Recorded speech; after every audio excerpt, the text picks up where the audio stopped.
राजवीर एक छोटे से गांव में रहने वाला गरीब लड़का था। उसके पिता एक साधारण मजदूर थे और माँ घर संभालती थी। घर की आर्थिक स्थिति बहुत खराब थी, लेकिन राजवीर का सपना था कि वह एक बड़ा आदमी बने और अपने माता पिता को गर्व महसूस कराए। राजवीर को बचपन से ही पढ़ाई का बहुत शौक था, लेकिन पैसों की तंगी की वजह से उसे कई बार किताबों के बिना ही पढ़ाई करनी पड़ती थी। गांव में एक पुराना स्कूल था, जहां वह टूटी हुई स्लेट और उधार की किताबों से सीखने की कोशिश करता, लेकिन हालात कभी उसके हक में नहीं रहे। समय बीतता गया। उसने अपने कठिन परिश्रम से स्कूल की परीक्षा अच्छे अंकों से पास कर ली, लेकिन आगे करना उसके लिए मुश्किल था। उसके पिता की मजदूरी से घर का खर्च चलाना ही मुश्किल था। पढ़ाई की फीस देना तो बहुत दूर की बात थी। राजवीर ने गांव में छोटे मोटे काम करने शुरू किए, कभी खेतों में मजदूरी, कभी चाय की दुकान पर बर्तन धोना। वह अपने सपनों से हारना नहीं चाहता था, लेकिन दुनिया बार बार उसे नीचा दिखाने में कोई कसर नहीं छोड़ रही थी। गांव के कुछ लोग उसका मजाक उड़ाते, अरे राजवीर, सपने मत देख,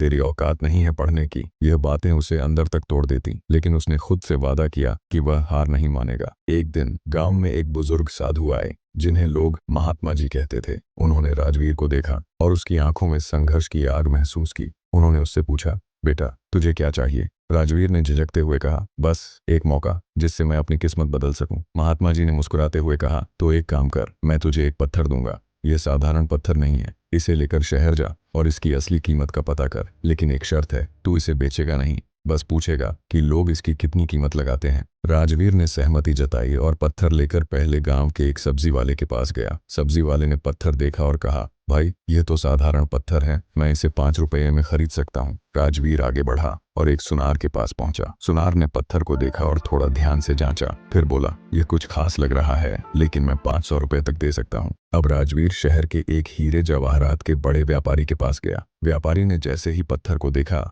उसकी आंखें चमक उठीं। वह बोला, ये कोई साधारण पत्थर नहीं, ये एक दुर्लभ हीरा है, इसकी कीमत लाखों में हो सकती है। राजवीर यह सुनकर चौंक गया। वह तुरंत महात्मा जी के पास लौटा और पूरी घटना सुनाई। महात्मा जी मुस्कुराए और बोले, देख बेटा, तेरा जीवन भी इसी पत्थर की तरह है। जिस तरह एक सब्जी वाला इसे 5 रुपए का समझा, सुनार ने 500 रुपए तक दिया और हीरा व्यापारी ने इसे लाखों में आंका, वैसे ही लोग तुझे भी तेरी परिस्थितियों के आधार पर जज करेंगे, लेकिन असली कीमत वही समझेगा जो तुझे सच में पहचानता होगा। खुद को कम मत आंक, तू अनमोल है। राजवीर को उस दिन अपनी असली कीमत का एहसास हुआ। उसने ठान लिया कि चाहे कितनी भी मुश्किलें आएं, वह हार नहीं मानेगा। उसने रात रात भर जाग कर पढ़ाई की। गांव के एक बड़े व्यापारी ने उसकी मेहनत देखी और उसकी आगे की पढ़ाई के लिए मदद की। सालों की मेहनत के बाद राजवीर ने सिविल सर्विस परीक्षा पास कर ली और एक कलेक्टर बन गया। जिस गांव में लोग उसे ताने मारते थे, अब वही लोग उसे सलाम कर रहे थे। उसने साबित कर दिया कि इंसान की कीमत उसकी परिस्थितियां नहीं, बल्कि उसका जज्बा और मेहनत तय करती है। सीख, दुनिया हमें हमारी मौजूदा स्थिति से आंकती है,